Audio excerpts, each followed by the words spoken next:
From Hollywood, it's time now for... Johnny Dollar. Dr. Mayhood, I sent you a copy of Lansing's insurance examination this morning. Did you get it all right? Yes, I did, Doctor. Thank you very much. Just looked it over. And I take it everything's all right. It's an exact duplicate of the one sent to the insurance company, and that part's okay. But it doesn't straighten out matters on this case. I'm not concerned with your case particularly. I just hope you're through bothering me, Mr. Dollar. Not quite. What does that mean? I want another hour of your time, Doctor. I want you to go over to the coroner's office with me and look at Mr. Lansing's body. What for? To identify it. I've got to know if he's the man you examined or not. About an hour? Doctor, I can get an injunction. All right.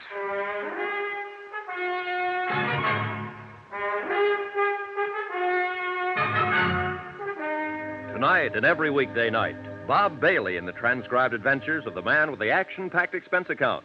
America's fabulous freelance insurance investigator. Yours truly, Johnny Dollar.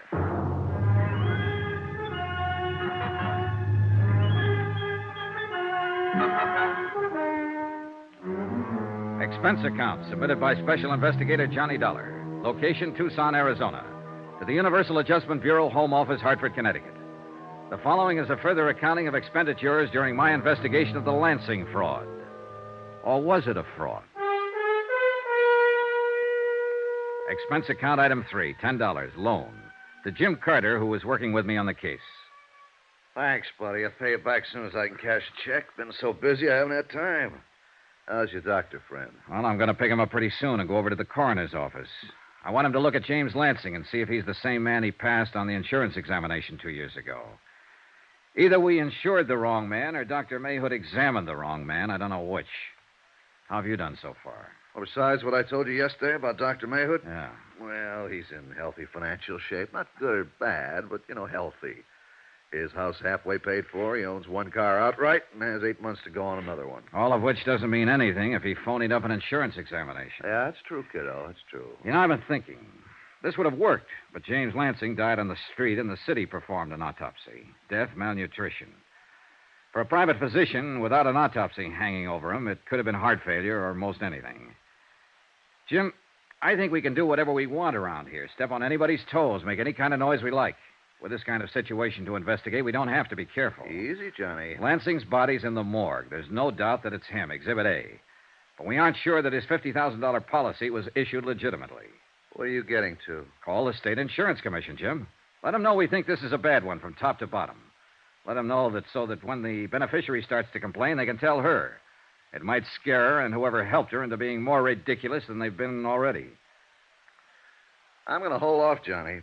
Why? Until I see how you and Dr. Mayhood make out at the morgue. Expense account item 4, $2, cab fare. From my hotel to the Valley National Building. I picked up a scowling Dr. Mayhood, and we drove over to the coroner's office. Mr. Dollar, this is a waste of your time and mine. Sorry to inconvenience you, Doctor, but it's necessary. I suppose so. And I suppose you have a job to do. But I have a job, too. Mr. Franks, the insurance broker, telephones me and says he's sending over a man for a physical. I do the physical. It's immaterial to me whether the man I examine is qualified for insurance or not. My job is to examine him. It's up to the insurance company to determine whether...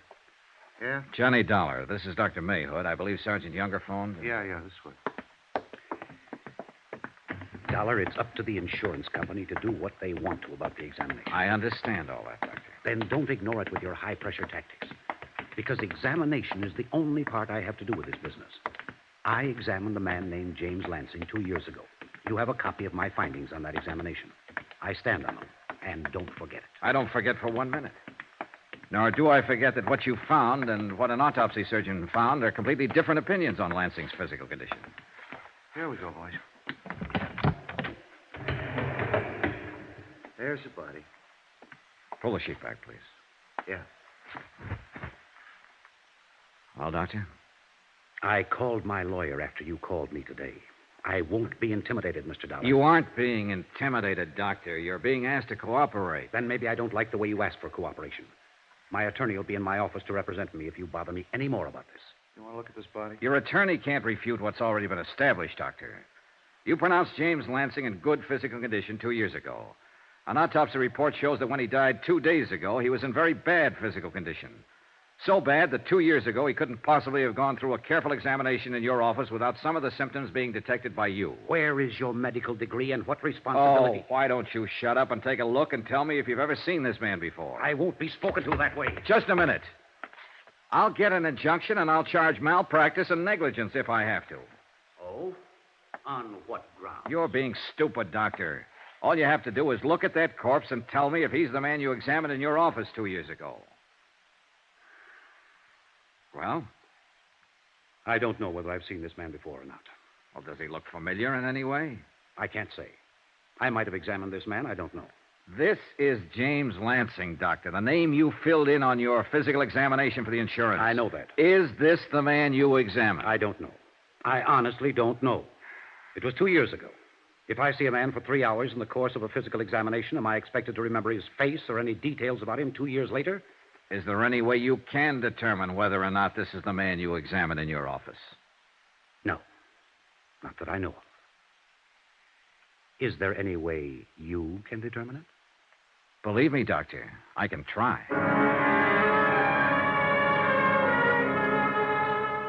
And I did try. That afternoon, over the protest of Dr. Mayhood, I took all of the personnel connected with his office down to the morgue. A nurse, a receptionist, the x-ray technician, and a laboratory worker. None of them recognized the body of James Lansing. Expense account item 5, 10 cents, one phone call to Jim Carter, who'd spent the day preparing the necessary forms for the insurance commission and gathering data on Lansing's beneficiary. You think Dr. Mayhood was in on it? He's too mad, too belligerent, Jim. You don't sound too sure. Well, and maybe he just strikes me as an inept doctor. Well, let's say Mayhood's way down on my list. He examined a man who said he was James Lansing. It could have been anybody. All right, we'll let it go that way for a while. Any ideas? I'm on my way out to Lansing's old address. He had an apartment on the other side of town. I want to see how he's lived out there. Still want me to go ahead with the insurance commission? Yeah, go ahead.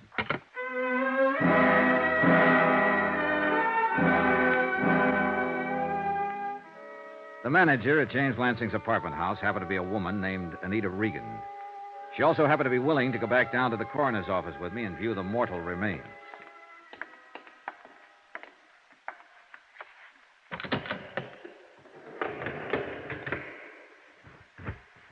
There you are.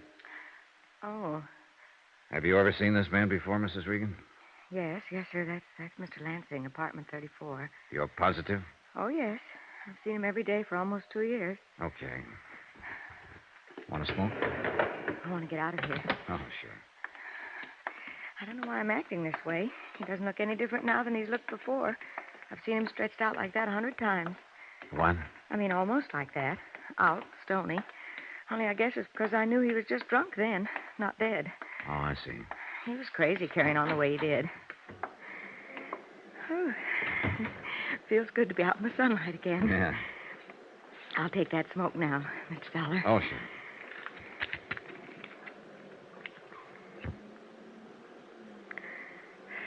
Thank you. Well, Mr. Lansing used to get up around 10 every morning. He'd look awful, but he was always kind of nice, polite, you know. He'd be regular as clockwork. He'd walk past my door and tip his hat and go right down to the store and come back in a little while with a sack of groceries, a bottle of milk for his cat, and some donuts for himself, and some booze. Uh-huh. And then he'd just lock himself up in his apartment and stay there all day, drinking. Real alcoholic, huh? Well, I'd say so. At least I wasn't surprised he starved to death. He can't live on whiskey. He was fried to the ears by noon every day, as long as I knew him. Mr. Lansing didn't work then. Well, I think he tried to sell real estate once, a long time ago. Oh? But how could he? I understand he was a retired engineer or something like that. He pays rent? Oh, yes. Always seemed to have enough money to get along. Did he have any family, Mrs. Regan? Well, I know he's got a sister living in town somewhere. What about his friends? He seemed to do all his drinking alone. Say, you're from the insurance company. You should know about his family. Apparently, there are a lot of things we don't know. Hmm? A man named James Lansing moved into your apartment house 2 years ago. He didn't work, but he had enough money for his rent and his liquor. He also had enough money to buy some expensive insurance. Very expensive. Somehow, he passed an insurance examination, and then he suddenly died. No one, nothing. Just one beneficiary. Mr. Dollar, you don't suppose somebody just gave him enough money to get along so he'd drink himself to death, do you? That's one way of looking at it, Mrs. Regan. Oh, that poor man. That poor, poor man.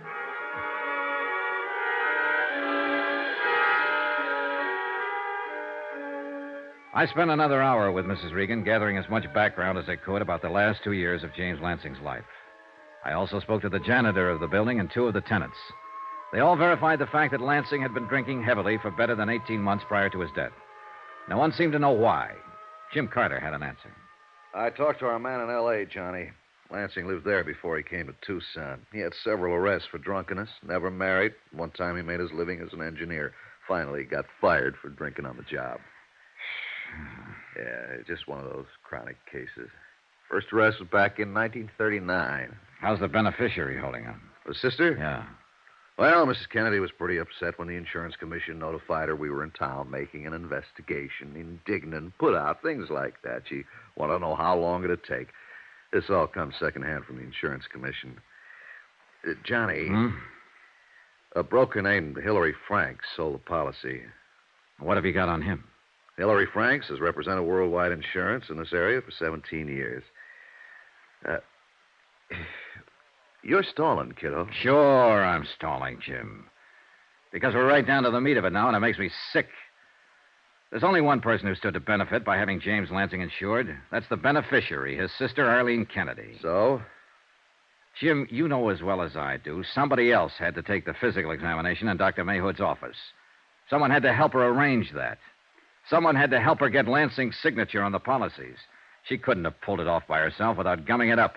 She had to have expert help. Hillary Franks. Yeah, Hillary Franks. 17 years, broker, Worldwide Insurance Company. Okay, the salesman's the first one to come under suspicion in a case like this, outside of the beneficiary. So let's get on with it. All right, Jim. One thing. What? Hillary Franks knows we'll be looking at him, and he knows he's under suspicion. That worry you? A little bit. After 17 years in the business, he should also know where we're going to be before we get there. If he did something as dumb as try to work a $50,000 fraud on his own insurance company, he might do something even dumber. If so... Well, what's the 38, Jim? Here.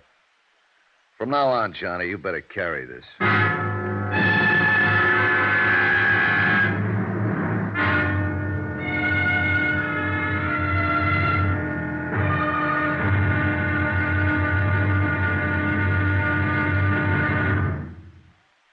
There'll be another intriguing episode of the Lansing fraud tomorrow. Tomorrow? Well, tomorrow there's a bit of excitement when a pair of thieves start falling out. Matter of fact, a lot of excitement. Join us, won't you? Yours truly, Johnny Dollar.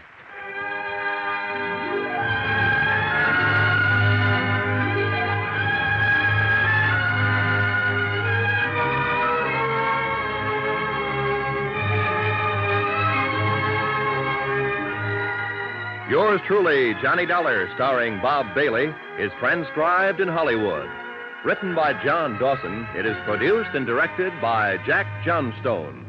Be sure and join us tomorrow night, same time and station, for the next exciting episode of Yours truly, Johnny Dollar.